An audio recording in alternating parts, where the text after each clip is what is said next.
subscribe to the 13 Mitigator Ford Fusion. I'd like to thank you for listening to Let's Talk Racing.tv.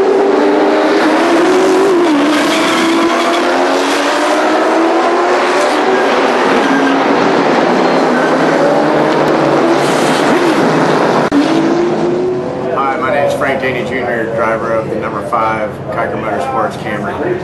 Welcome to Let's Talk Racing TV.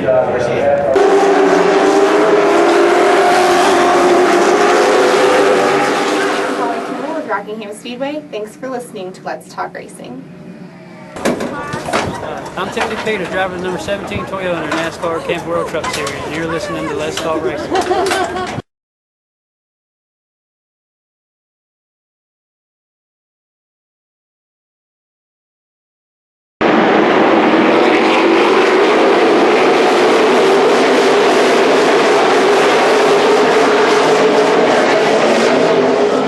Hey guys, I'm Daytona 500 winner Trevor Bain, and thank you for watching Let's Talk Racing.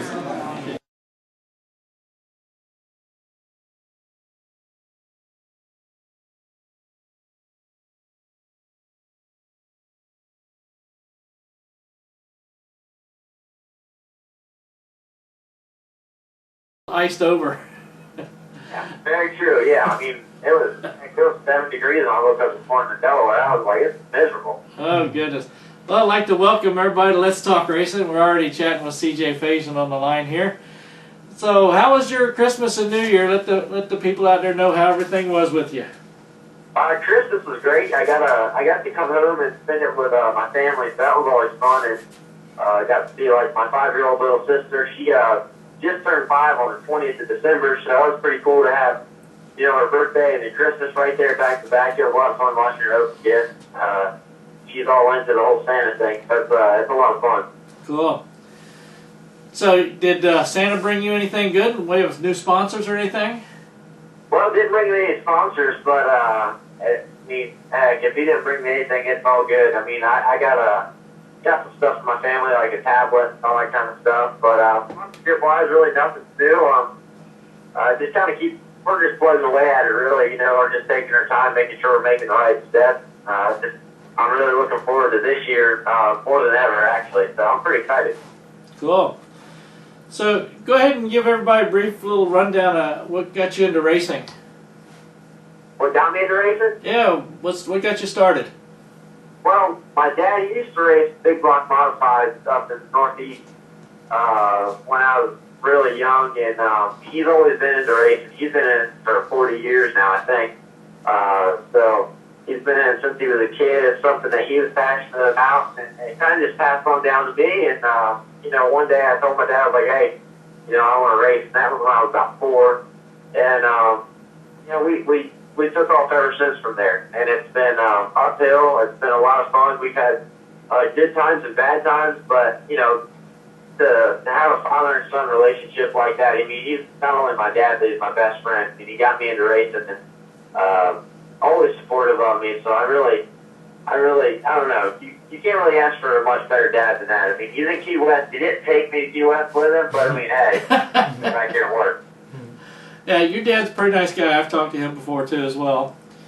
Yeah, he's a great guy. Really is. He'll do anything for anybody. He's just one of the guys that you can always call. Now, are you up in Delaware right now, or are you back down in Carolina?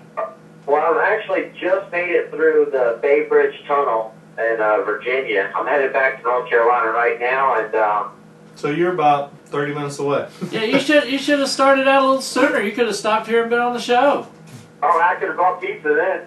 Yeah, damn straight, Skippy. So you were doing a commercial or something up there? Yeah, we were doing our new Delaware Auto Exchange commercial, which is the public dealer auto auction up there in near Dover, Delaware. It's one that my family owns, and Okay.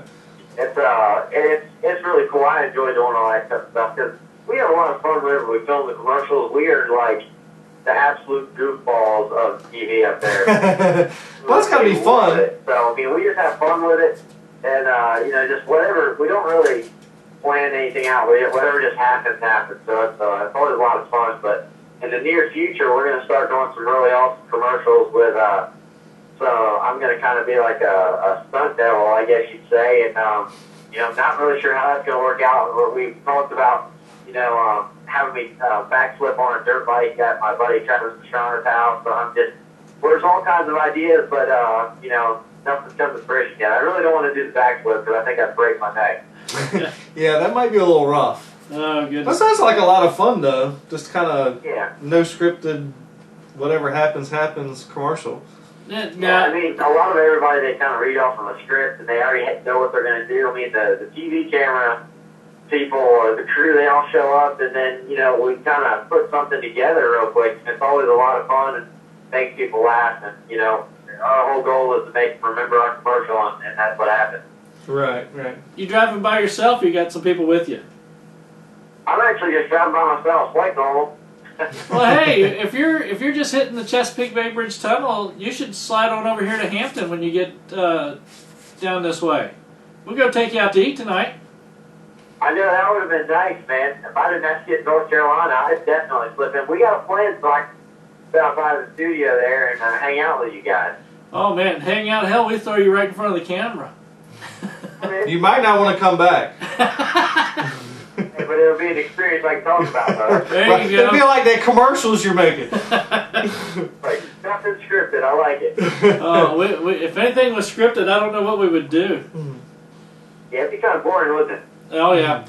At least you got a little bit better day than the past couple of days. Did y'all get pretty bad up there in Delaware? Yeah, actually, I came down, it was last Wednesday, actually. Yeah. Or no, last Thursday I came down, or came up to Delaware from North Carolina. And, I got all the way up there, and then Thursday night it decided to start snowing. So, luckily, my dad's company, they own a snowplow. So I went and grabbed the snowplow from up there at his work, brought it back to the house. The next thing I know, I wake up next morning, there's 8 inches of snow on the ground. I'm like, what is going on? It was pretty cool. I had a lot of fun plowing some snow. Not only, pulling people that were stuck in the ditch and all that kind of stuff, but pulled them out, plowed people's driveway, just kind of gave back to, the hometown I live in. So it was a lot of fun, but heck, I hate snow though. Yeah, you come from Seaford, Delaware, if I remember correctly, right? Yes, sir, that's correct. There is a steak place right there on 13. Oh my God, I'm trying to remember what it is. As you're heading north, it's on the right-hand side. I hate this. There's a skating rink down there too. Okay, I know that. I think, the Harrington Ice Rink is what you're talking about, right? No, not the ice rink. It's a roller skating rink. Oh, gosh. Never been to that one. Oh yeah, I used to go up there quite a bit. A friend of mine was running it. I haven't been up there in forever though, like at least 5 or 6 years. But there was a steak place not far from the skating rink, right there on 13. I used to remember going there. We would come out there and play hockey all night long, and then the next day we would take and go over there, and they had some delicious steaks. I mean, huge. They have these big, huge plates about 14 inches wide, and the steak would fall off both sides. Good grief, that's my kind of place. I need to find out where that is. Oh my God! I'll have to sit there and scan on Google Earth or something, maybe find it. Yeah, there you go. I'll be sitting here tonight eating supper, and then all of a sudden it'll hit me, and I'll have to text it to you. Yeah, you'll be eating something a lot worse than a steak, Yeah, right? pretty much. Yeah, I don't know. I'm trying to figure out what we're going to do tonight for supper. We might go actually have some Mexican tonight. Oh, there you go. That might be pretty good. Yeah, it'd be even better if we had CJ Faison here. Yeah, I'd bring Little Caesar pizza right along. So CJ, what's your plans for this coming year? Well, we've kind of got a lot going on, really. Wow, there's a lot of things that are in the works right now, and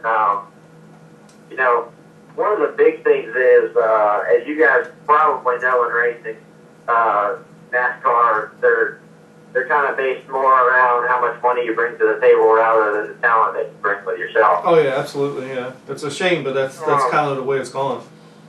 Yeah, so I mean, I'm not frustrated with the sport. Don't get me wrong, I'm not saying that at all, but I am frustrated with how the sport is, what it's become, I guess you'd say. Mm-hmm. So, I'm going to probably race a partial schedule in the K&N, and I might race a truck race or two. But it's going to be very limited. And I've come pretty much to the conclusion that, all the talent really isn't in NASCAR. I mean, you probably got no offense to anybody that's up there, but you probably got a handful of drivers that actually have true talent. The rest of them have money, and my whole goal was not to get up to Sprint Cup to make millions and millions of dollars. I'm probably one of the few drivers that are left that are passionate about just the sport, and I want to go and race wherever the real talent is. So that way, you know that you're beating the best of the best drivers. So, I've decided to really go back mainly dirt late model racing and have some fun and travel around to different tracks. And I really don't want to follow a series. I just want to race for, the passion of racing and, still keep the NASCAR deal going just in case something ever happens there. But, we've had great success in the K&N series, but, like I said before, talent really doesn't get you there anymore. We're at a point where our money only goes so far, which is the K&N series. We can't really move up full time to a truck unless we have a sponsor come along. So, the dirt racing is something that I love and I'm passionate about. I can't tell you how excited I am to race it this year. I really am. I've been off the dirt for about 3 or 4 years now, and it's going to be fun to go back. So you just want to have fun, which is a great thing. Yeah, a lot of drivers lose the track of it. The dollar sign is in front of their nose instead of the driver's helmet and the race car. You know what I mean? And I can't stand that. I really can't. I mean, I'm the type of guy. I want to race. I want to win races and have fun and be able to enjoy what I do. And that's why I think the biggest decision I've ever made was to cut back on the asphalt schedule and bump up the dirt schedule and start having fun and get back to grassroots racing where the talent is, and you can go and have a good showing every weekend, Oh yeah, absolutely. I totally agree with that. I mean, when I do some racing, but when racing's not fun, I'm not going to go to the racetrack. It's got to be fun. You got to enjoy it. Yeah, you got to be passionate about it. I mean, I'm passionate about asphalt racing. I'm passionate about any kind of racing, actually. But when it comes down to weighing out, okay, what's more fun, the dirt or the asphalt? Dirt would win every day in my book, really. But it's just something that I've been kind of tossing around in my head. I'm still hunting for sponsors every day. I really am, and I'm beating down the doors. But until then, I'm gonna have fun, and it's one of the deals. The way I look at life is, you're not successful in anything or passionate about it if somebody's got to pay you to do it. You know what I mean? So Sure. That's the way I look at it. Dillard's is the name of the steakhouse. What was it? Dillard's.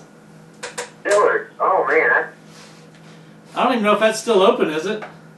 that's been a while. It's been closed down, I guess, for 2 years now, something like that, I think. Oh man. It was sitting here driving him crazy. I told you I'd remember it. Yeah, I'm pretty sure it's closed down. I haven't seen it around. I don't know. I haven't really been through the town of Seaford a lot, but man, I don't know. It might be open, but I haven't heard anything about it in a while. I'm Googling it now. Okay, good. Let me know if it's open and give me some direction. It's not hard. You just go down 13 until you hit it right there in Seaford. But, like I said, you got to find out if it's still open. I hope they are. So CJ, what do you do to rummage up sponsorship? Do you have somebody that works on that for you, or is that something you work on personally, or as a family do y'all do? What, sponsorship to go dirt racing? Well, no, sponsorship in general. You said you're always looking for sponsorship, which all of us always are. But what do you? Do you just kind of look for certain people and make cold call, or do you have somebody that does a lot of that for you? Actually, we've hired people in the past to cold call and said they had contacts and whatnot with different sponsors, but realistically, I found the best success is cold calling them yourself. You know that those jobs get done. You know that you're trying to get them every day. So that's a lot of my job, and that was a lot of my responsibility with, Little Caesars and Sherwin-Williams, everybody like that that's come on board. I couldn't really put together a huge package deal, but we've had some great local sponsors as well that have come on board. And it's a tough sell, it really is, but every day I've been working at it. My dad, he helps me out some, but, he has a company to run as well. So it's kind of all left on the table for me. And, I'd say I've done a pretty good job so far, but, it's tough though. I mean, as you guys know, you try to get sponsors as well.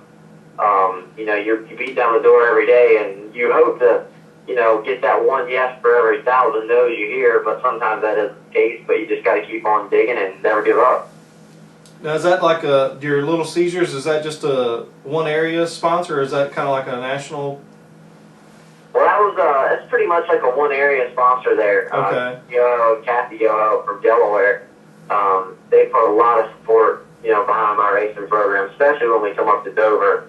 They make a really big deal out of it there. So, we've tried to get the national Little Caesars on board, but they got burnt one time in NASCAR and they don't want to do it again. So I've been still trying to sell them that just about every couple months. Just you gotta here, but hey, there you go. You got to keep beating the door, right? Okay, Dillard's Restaurant, 501 North Dual Highway, Seaford, Delaware. Is it still open? It shows up in the Yellow Page directories. I might even call the phone number and order something for you to pick up for me. I'm going to pick it up in a couple of days. He must be real hungry. I had a small lunch. We got a radio show going and he's back there Googling. Yeah, I know, right? He's worried about food. What can I say? But it always seems to work its way in the show, but this one's pretty early. Yeah, well, that's true. Yeah, that's why you're thinking about food then. Could be worse. Yeah, it could be, actually. Anywho. So, when are you heading back up to the house, back to Delaware? Well, I'm taking, it's crazy as it sounds, I'm moving some shop equipment right now, from our North Carolina shop to our Delaware shop, and probably be coming back through, I don't know, maybe midnight tomorrow night or so. I don't know if I'm going to be up then. I don't blame you, I wouldn't be either. You never know. I tell you what, sometimes I'll have dinner with the wife and then relax in the recliner. Next thing I know, I wake up, it's 11 o'clock, then I can't fall back asleep till 4 o'clock. I hate that. Oh, Jesus. Never.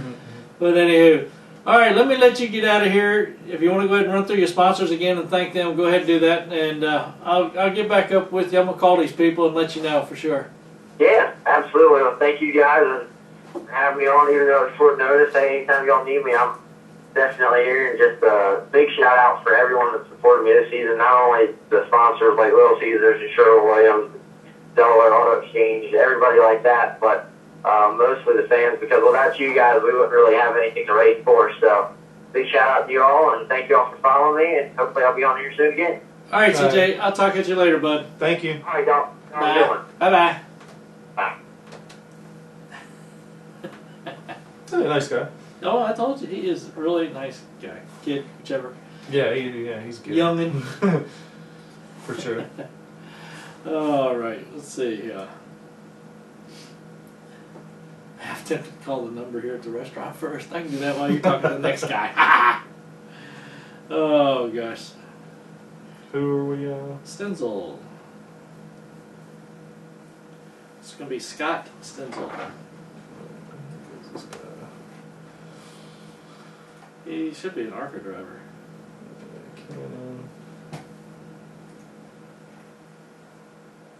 It's on Wikipedia. Ooh. You know you made it when you.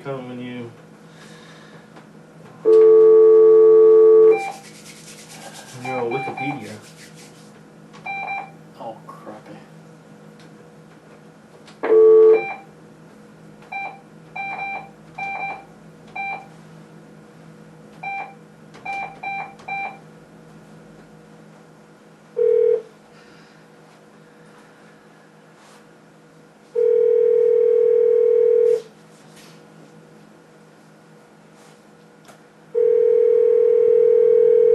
got better light than you do.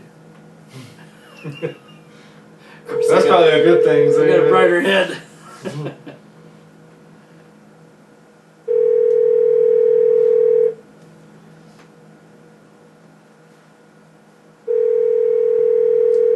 This is not getting to be Your fun. call has been forwarded to an automated voice messaging system. Oh, fun. Time to do the text thingy.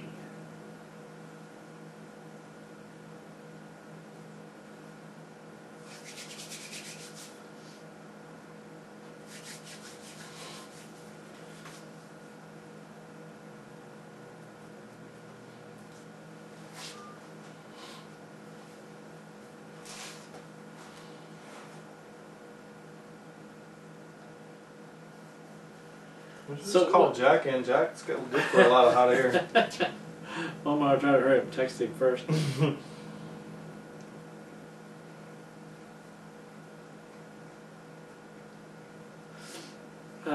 Anything good happening? Well, there's a few things. I mean, there's a little bit of news. I mean, I guess we're gonna have Bill Elliott and Rusty Watson is gonna be in a Cup car. Or I don't know if both of them's gonna be in a Cup car, but they're both gonna test at Daytona. That's pretty neat. Yeah.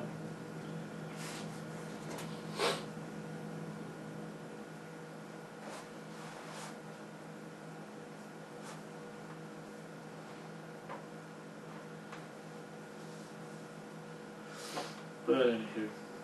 I guess Dave Blaney's got a ride. Not sure what that's just going to be a starting park or. Blaney, I don't know. A lot of the guys, when it's the Daytona race, you don't get too many of the starter parkers. Yeah, but it's supposed to be. It's expected to be a full-time deal. They're going to run the 77 car, but I guess for Randy Humphries, the 19 Mike Bliss to starting park most of the year. Yeah, he's out at Duflachi. Duflachi. Duflachi Racing. Racing. The 7 car, yeah. Duflachi Racing. Somebody was actually asking me the other day. They called me up about Duflachi Racing. No, actually about me being down in Charlotte Oh, with a race team. I said, nothing I know of. So I was like, whatever. Like them mugs. Big ass mug. Get your coffee's worth out of that stuff. There you go. I don't drink coffee. I drink about maybe once a week. That's Saturday right, mornings one time, I just not much take the coffee. guys here from the shop out for breakfast at Golden Corral. Why don't we go on Corral for breakfast? I have my 1 cup of coffee. But anywho, let's see, who was it? Oh, hi to Paul Lubno. I told you I'd say hi to you, give you a shout out from here. But I'm gonna tell you, should just kept CJ on if I knew that what's his name was. Alright, yeah. That's really sucky. And I guess Brian Scott's going to run the 500 and the 33 Cup car for Richard Childress.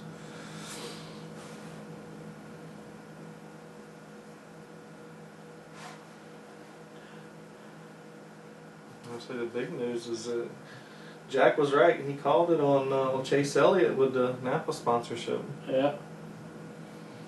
Full-time nationwide. I thought that was kind of going to be a truck deal, but full-time nationwide again. He's a good kid. It'll be good to see him run in some good equipment. Not that he didn't have any good equipment.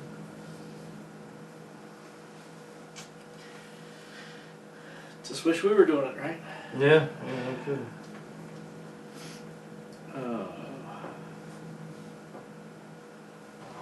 And Mayfield, they burned his house down. He pled guilty to possession and. But it's all what, time served or something like that. He didn't. Yeah, well, he suspended all his sentence, but he's got to pay $88,000 in restitution, but he paid $60,000 there at court. And he's supposed to pay the rest of it what, today? Something like that. Yeah. A couple of days. I didn't think he had that kind of money though. Hey, you never know. Sold off the Nothing. tools. Yeah, well, I guess they took the stolen goods, so he couldn't sell that.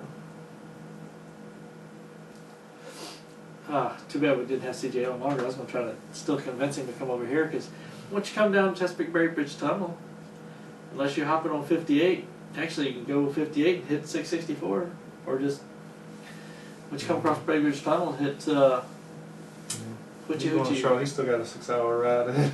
Well, he can spend the night. I'll let him park his rig out back here and take him down to the house, throw him upstairs, or put him outside with the dogs. Yeah. He's small enough. Oh gosh. Throw him in one of the recliners and just kick him back. There you go. What else is happening on there? On the news? Yeah. Let's see. I know we're doing a good thing. I guess McMurray and Kyle Larson are both going to run the Rolex 24-hour race, so I'm not surprised. And I heard a lot of the big names that they usually thought would be out there weren't. Yeah, yeah. Oh, what was it? The Ford's been having problems. The new Ford engine. Oh, really? I hadn't heard that. Yeah, they had a brand new Ford engine that they were running, and it would only run for In what, I mean, a couple hours, and then it would crap out. And that was on whoever used to have a BMW car they were racing. Oh shoot. Turner. No, it wasn't Turner. Oh yeah, I think they won or got second place last year. All the top running teams. Yeah, I'm not sure. Don't know. I can see him. I can't think of his name. Crew chief that was suspended last year. Reinstated him. His dad was Rusty's crew chief. Oh, is it one of the guys that we had talked to? Well, we didn't talk to him. Brad Parrott. Not Brad. Todd Parrott. Todd Parrott. And I guess Joey Case is going to be, he's returning to Jimmy Means. Jimmy Means Racing. Should get Jimmy Means on one time. You had him on before? He's been around a long time. Jimmy Means? Mm-hmm. I don't know. You have to search it on our site or something.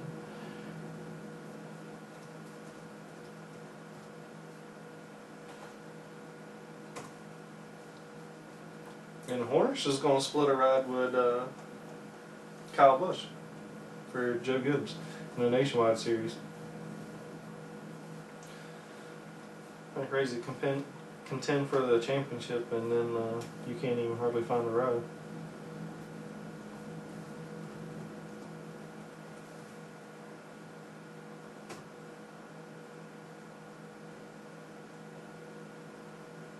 There's not a whole lot of stuff going on. It's kind of quiet. Figured we'd have a lot to do or talk about with being off for a couple of weeks. I'll tell you what, might as well just call the next person. It's almost 7:30 already. And this guy's been around a long time. Alright.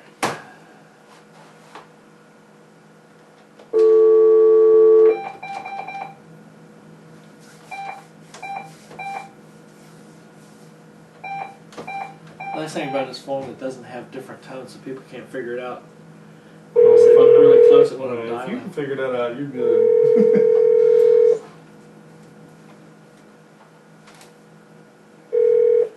Hello? Yeah, is this Raymond? Yeah. Yes, it's Let's Talk Racing. My name's Roger Brehm, and we got Scott Allen here with us, and getting ready to chew the fat with you. How you doing tonight? I'm doing fine. Do a few laps at least anyway. Yeah.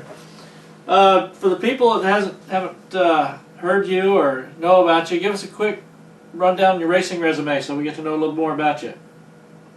What She said. Go ahead and give us a little bit of a racing resume. Are you on a cell phone? Am I don't have a good connection. Can you call me up back? I can do that. Okay. Bye. Well, this night's going to hell in a handbasket.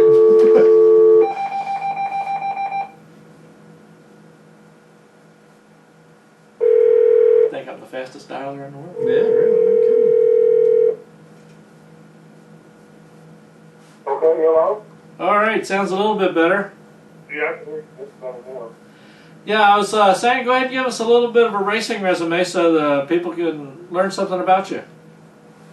Well, I mean, I drag raced almost all the time I was racing.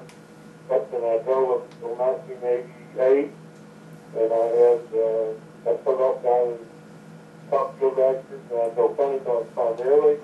It's a Blue Max funny car, and I won 6 4 10 3 with IHRA and 3 with NHRA. Then I had a NASCAR car with Tim Richmond driving to start with, and then later Russ Wallace drove, and I won the Winston Championship in '89. And I had sprint cars with Sammy Swindell. They won the World Outlaw Championship. I've been pretty consistent in my racing career. Cool. Now, let's see. What have you got going on here lately? I know Jack had talked to you a little bit about being on here, and he didn't tell me some of the stuff he talked about with you yet, since he was having a granddaughter. Oh, okay. Well, he didn't tell me exactly what he was going to say. I mean, I do have we have a nostalgia card that we're running the two of the races, the yellow and blue line, and Ronnie Gunn's guys here. But we just had electric races throughout the United States with the nostalgia class. Other than that, I don't have anything. So Ray, how did you get into NASCAR then? Well, I was drag racing, and I was just looking for something to expand and do something else for our sponsors. Just get any more money, and was looking for ways to get more money out of our sponsors. I actually ran 2 cars in drag racing, national drag racing, 20 cars, and after I couldn't generate very much more funds. And Phil Richmond was a good friend of mine. He was down in all his cousin and wanted to. He taught me into starting a NASCAR thing, so that's what I did with Phil. So he definitely ran, and then later on when he left there, he went over with injury, and I lied Russ Wallace, and didn't go until the end of 1990, and I was out. So yeah, you had a pretty good. I mean, you had proper 2 pretty good drivers there to have Rusty Wallace and Tim there. That's pretty neat, and then pretty good success really for only running a few years. Well, we won about 20 races, which is pretty good, and one championship, which is pretty good for our race that we were in. And we were a top team, but neither Tim nor Rusty won a race. One of my cars. So. Oh, is that right? So Tim and Rusty both won their first race with you guys? Well, actually, Tim won his first one driving for Chevy Stacy in like November, and I signed that thing from Chevy Stacy. Okay. And it was one of the ones that I put together to start the Blue Max racing back there in Charlotte. So where did Blue Max come from? It's just the name we got back in the old days. We used to name their cars, or with the name, or with the driver's name. Someone wanted Terri had actually chose the name, and he and I were partners, and I bought him out. That's how it came about. From the movie, the Blue Max. So you had a NASCAR team and the World of Outlaws at the same time? Yeah, the drag car all at the same time. So you were pretty busy. Yeah, I was real busy. But they all ran separately, and they all ran good. So, and we were successful with all 3, which is unusual. Now, did you ever have the desire to drive yourself? I only drove the funny cars. That's all I ever did drive. In fact, I never sat in the sprint car, and I never sat in the NASCAR. Huh. Now, We got up to the ones that drove it. And one time, Kenny Bernstein, he later on, he got him a NASCAR team, and he decided he was going to drive it. First time we went and crashed, I believe in Atlanta, and totaled the car, and I went, I don't think we did that. Then I'd have all my guys mad at me because they worked too hard to put those cars together and get on my for me to get in there and crash them. well, I mean, it could be worse. I mean, drive like Danica, you know, crash it every time you go race just about. What now? Who are some of the people you got to race against in the funny cars? Now, did you get to tangle with John Force much? Yes, we had John Force, Dodson,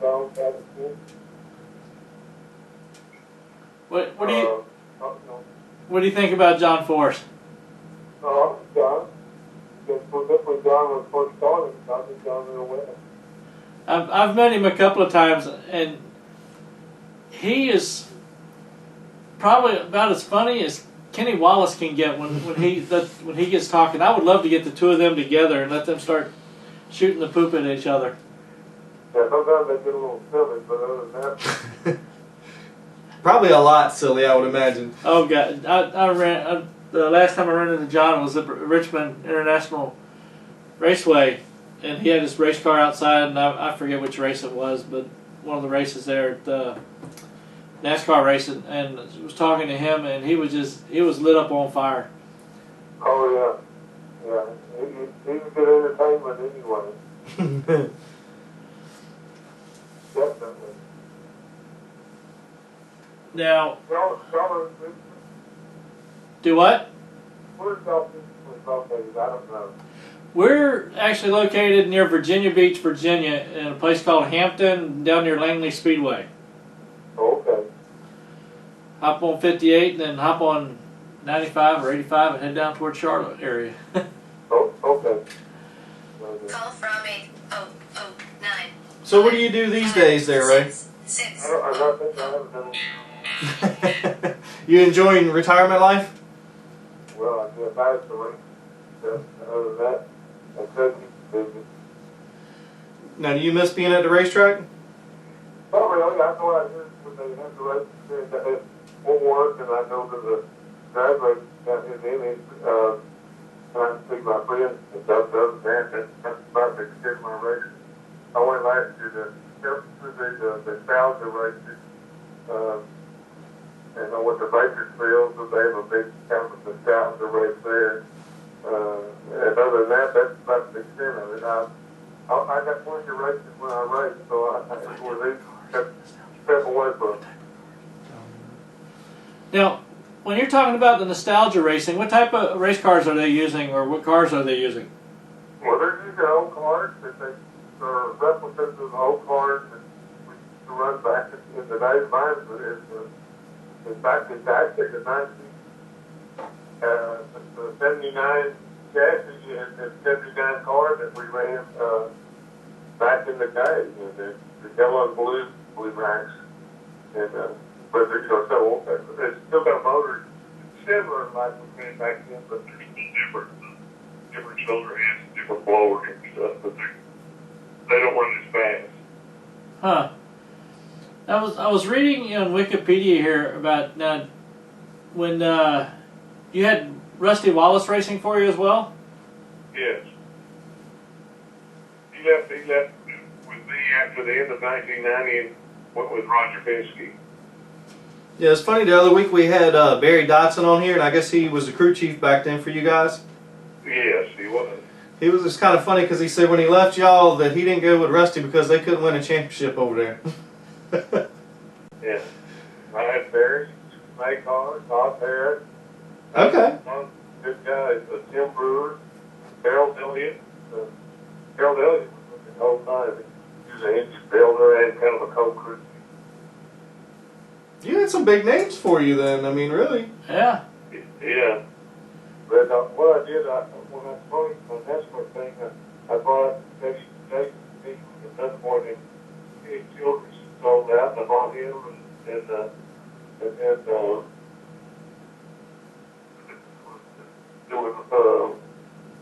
I think that's maybe he died anyway, got killed in a boat crash. He needs something there, you know. I bought his team out and from Billy Hagan, and then you'll see Anderson. He had Cale Yarber been driving the Eagle, and I bought him out. So when I bought him out, I hired like Harold Elliott. He was a former Johnson employee, and also Tim Brewer was a former one, and did about 3 or 4 that were real good Johnson ex-employees. I hired all of them and I moved them all. I put it all together and sold off all the excess equipment. And so actually, you could do today, but I signed a sponsor deal with the Old Milwaukee Stros on December the 24th, and we ran Daytona in February and qualified. Dang. Cool. Didn't have a car, didn't have anything in December, so we actually first trucks, trailers, everything in 60 days. Now, did you have an idea what it was going to cost to run the team before you signed a sponsor? No, I wasn't close. Is that? got a rude awakening out here. Yeah. Yeah. You couldn't, like I said, you couldn't do it today at all. Now I understand. It looks like you're part of the International Drag Racing Hall of Fame as well. Yes, and then I just got nominated, and then I'm going to be inducted in August in Michigan's Auto Hall of Fame, and then I'm in the one down in that Garlitz has in Florida, and there's Texas one that I'm in it, so I'm in several Hall of Fames. Cool. Now, what got you started into racing? Oh, I used to race when I was in high school and stuff, you know, street race, and then we'd race some in the local drag strip in Amarillo, Texas, and over in Austin, New Mexico, and Odessa, Texas. Like I said, I started doing that, and then finally I got a job. I was driving a top fuel car for a boy there in Lubbock, Texas, Ernest Cunningham, and it just pretty rare stuff. Now, did you drive for yourself mostly, or did you drive for somebody else? I drove for somebody else up until I got a divorce and stuff, and I moved down here to Dallas, and Mike Burkhardt had built 2 cars. He was a match race guy, and he wanted me to take it to Tulsa, the first big PRO race they had, and he wanted to know if I'd take the car up there and run it, and we'd split the money and split the expenses, and I said yes. And anyway, I went up there, and we qualified real well, and we were the quickest car there every round, and the semifinals were me and Verdon and McEwen and a guy named Ray Godwin from Memphis, the Tennessee Bow Eagle car. We all kind of got together, and they said, well, hey, instead of running it for all the money, that we want to split this money out, because it was going to be one of those deals where the winner was really going to get a bunch of money and nobody else was going to get nothing. And I said, what? And I said, well, yeah, I'm for it. So, but anyway, we split the money and we ran for the deal. The next round, I kicked the rods out of it. So, and we each one got $31,000, which was a lot of money. One. And so I had enough to fix the car back and had a little bit of money. Anyway, while I was there, with Don Schumacher hired me, and I went and I drove a car for him then for 3 years in Chicago. And then while I was doing that, when I spoke with Harry Schmidt, he had that Blue Max and it got stolen and burned up. You want to start it back? And I said yes. So we started the Blue Max back in '75, and the rest is history. But we ran a ton of races. We run over 100 races a year, match racing and national events. And then we slowly started running just national events. And like I said, our sponsors, we had pretty good sponsors then, and then we come along and I wanted to do something. You know, Tim kept wanting to do this NASCAR thing, and so he wanted to do the other Indy cars, and I looked at doing either one, and I decided, well, I'd rather do the NASCAR because I ran a lot in Dodson and Bristol and Atlanta, and you know, tracks that were close to the NASCAR tracks. Mm-hmm. So I did the Charlotte, I did the NASCAR thing.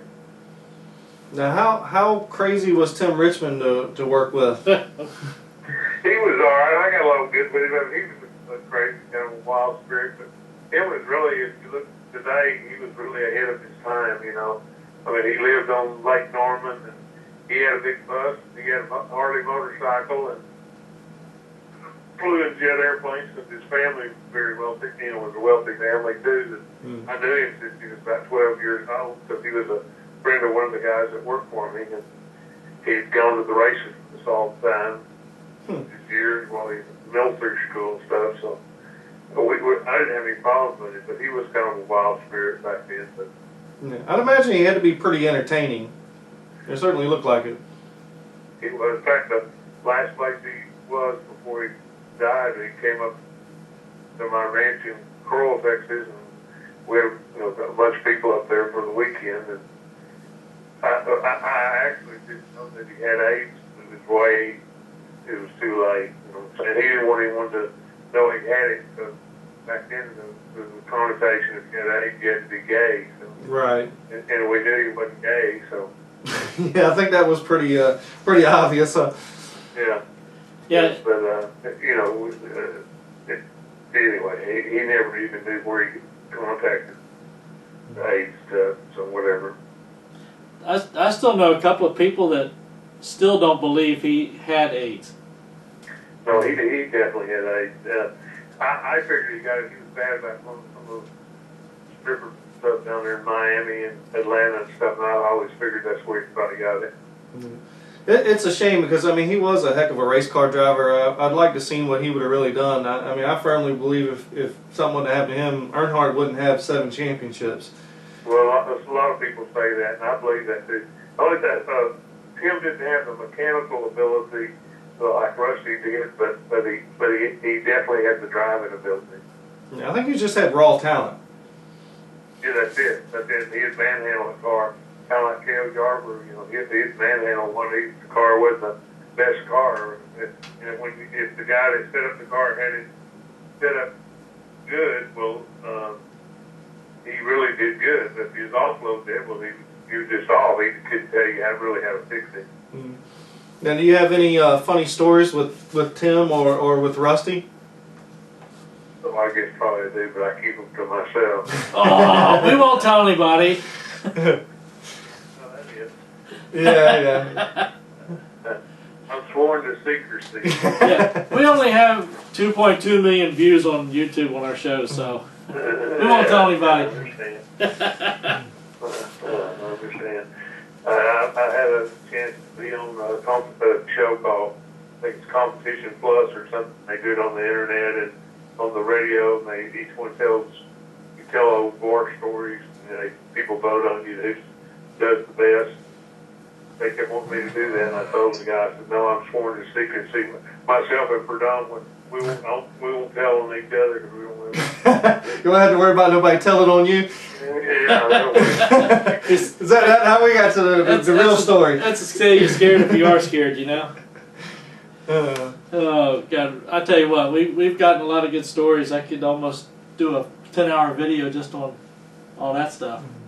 Yeah. John Force, he can tell you some stories, I'm sure, if you ever get him on your show. Yeah, I'll have to try to get back up with him again, see if I can snag him back in here. Yeah, he's all right. Back when John first started, he was struggling, and we used to help him and get him booked into different shows. And even gave him T-shirts to make him uniforms and let him take showers and stuff in our motel room before we checked out, because he didn't have the money to buy a motel room.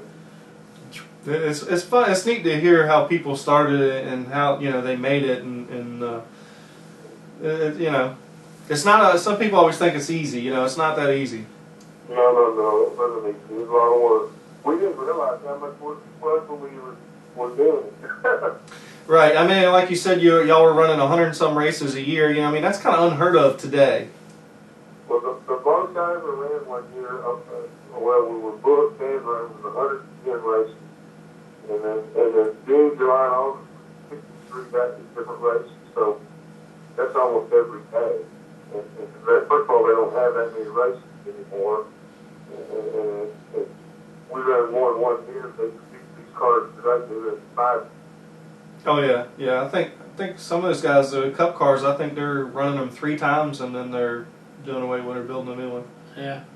Oh yeah. I know when we first were doing, I ended up with about 9 cars or 10 cars. We built special parts stuff, but Richmond, he either won the race or he started back the basket. It was not even all these cars. And when Rush first down, of course, he couldn't play with so many cars. By then, we kind of tuned the car to the track. It was the first cars ever endeavor to have just a car to run Riverside or grocery cars. Then people take their shortcut cars and stuff and convert it to run out there. But we don't want just to run out there. Well, we ran road course once, twice a year, but we want that. I don't know how many times we run. One we watched with Brehm and Sonoma and Riverside. It was worth it. Everybody has their own road race car. You know what I'm saying? It's a standard for the industry. Yeah. But I figured if you could just win one race, it was worth building the car. Yeah, that's true. Well, hey, you still got your cattle ranch? Well, no, I sold my last ranch, so right now I'm just a note holder. I'm retired. I told myself when I had the horse ranch and the cattle ranch, be careful what you wish for, you might get it. People don't realize how much work those places are either till they have one. Oh, God, yes. What's worse, race car or a ranch? Oh, I don't know. They're about the same, really. You're good at them. I figured the race car's got to be worse because that's just like a money hole. Yeah. Well, it is. Yeah, but you can get some money back with race cars if you do good. That's true. And the cattle stuff, it'd be hard to ever pay for a cattle ranch or a horse ranch if you didn't have other income with all the expensive as everything is. Yeah, you put something on one side and stuff comes out the other. Yeah. Yeah. Yeah, I go back there and look at those shops and stuff they have now, and they're unbelievable. I mean, we had a shop with about 60,000, 70,000 square foot, with 25 employees when I won the championship, and today I think Hendricks has about 600 employees and about over 1 million square foot. So. Oh, God. Yeah. That's a huge complex down there. Yeah. Well, we're going to go ahead and let you get going. And by the way, Happy New Year to you, since got running so quick. Forgot to even tell you that. Oh, okay. Well, thank you. And like I said, if y'all need anything later on, well, give me a call back. We will. Really enjoy talking to you. Thank you, Ray. Thank you, Bob. All right. Bye-bye. Bye. It's pretty. I think he just didn't have the phone.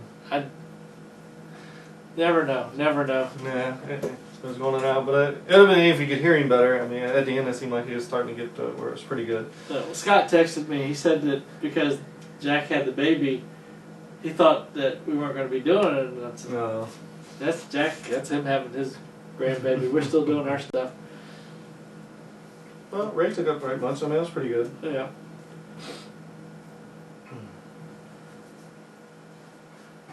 I told him we could still call him if it was still available. And how's that sound? I ain't heard nothing back.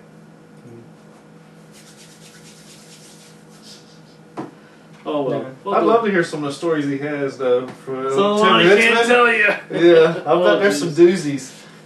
Oh God. Which I didn't realize that Tim's family was off, which kind of, I mean, it makes sense because that's the persona that Tim had.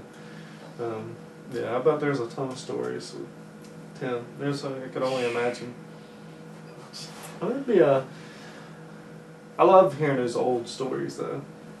You needed to have gotten together. You have to go check some of the old videos we had. There's some long ones that we've got here on YouTube, about 3 hours long. And we had a night out at yeah, I watched one NASCAR Sports Grill. Yeah, they had old Bo Adams and Phil Warren, and then some of the older. The one we had at the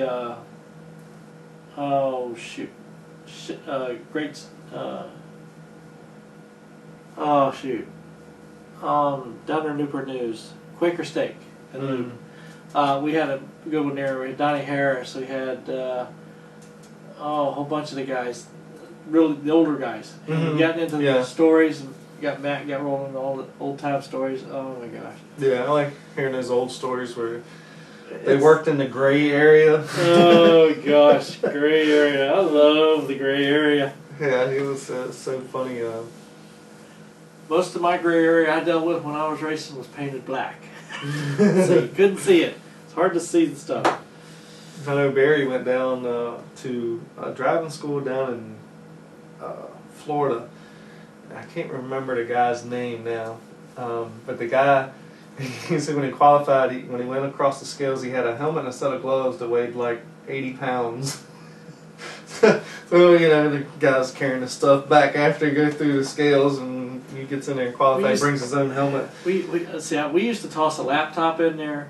I would put a couple of 2-liter bottles of water into my driving suit. What else would we stick in there? And run through tech. It was just to get that, because we always weighed maybe 5 pounds over the minimum. And then once we pushed through, I'd pull out a bottle of water, take a sip, hand it out to the guys, and then one of the guys would reach in and pull out the laptop and type in some stuff, and then just walk away with. And nobody ever caught on to it. No, they just didn't. Well, think sometimes of when it's so obvious, it doesn't. Nobody thinks because you make it look like you put it in there and then you take it back out. Mm-hmm. You know, and because you're pushing the car. Yeah. And you got to put stuff down, pick stuff up. I like one of them. I think it was what was his name? They went to Harry Hyde. It was in one of the old shows where they were interviewing him, and they, I don't feel it was one of the crew members. They were at Daytona. He had figured out that if you could lower the front of the car at Daytona, it made a big difference for air. Oh yeah. So the crew members had steel-toed shoes. So when they went over to the height sticks and stuff, they would roll the car up on the shoes, and the official would walk around. Yep, everything's good. And they did it for a long time, and then finally when the officials come over, says, "Get away from the car." Well, he couldn't because his foot was under the tire. And the official come over and pushed him, and then he fell down. Yeah, so needless to say, that was the end of the snag. Yeah. And some of the things that Ernie was saying, he would get people running in the wrong direction. That the tires where the molds are little things that stick up. He was over there cutting them off, and somebody from some other team asked him what he was doing. He says, "Well, if you clear these things off, you'll run faster. You know, when they do super speedways." He said, "Next thing you know, they're all over here doing it." Fill in the little holes too. Yeah. For the depth of field gauge. But anywho, well, this was short but sweet. That's almost an hour already. Goodness, having all sorts of fun. Yeah, but congratulations, Jack. Another baby. Anyway, grandbaby. Yeah. So when's y'all's next race? In the Saturday. We got Saturday, and then next Friday and Saturday. Yeah, double header next weekend. Ooh. Yeah. We might have to try to get out there. I know he can get away a lot easier than I can. Mm-hmm. So. Yeah. But anyway, hopefully everybody enjoyed the show just as much as we did, and our guests that we had. And keep up with us on Facebook. Also, we're going to be hearing from one of our friends, official NASCAR membership club. We're going to have some stuff we're going to be talking about with them. Oh, really? Oh, that's pretty cool. Well, So, I'm intrigued. All right. Hey. Next week? I can't exactly say. I just got a call from them yesterday, day before yesterday. So, look at my phone, I can tell you, but I have to kill you. Everybody, we'll see you next week. And let me get the right thing going first. Here we go. See ya! Hey guys, I'm Daytona 500 winner Trevor Bain, and thank you for watching Let's Talk Racing. Hi, I'm Robert Richardson Jr., driver of the number 23 Dodge Challenger for R3 Motorsports in the NASCAR Nationwide Series, and you're watching Let's Talk Racing. I'm Terri O'Connell, driver of the number 17 Toyota in the NASCAR Camp World Truck Series, and you're listening to Let's Talk Racing. Here's your 2011 champion, David Brehm. Hi, this is David Polens, driver of the 33 NASCAR Late Model, 2011 Old Dominion Speedway Track Champion. Thank you for watching Let's Talk Racing TV. I'm Sam Hunt, driving the 42 car on the thing Let's Talk Racing. Hi, my name is Natalie Sather. I drive the 94 K&N Lady Eagle Safety. We're Butler built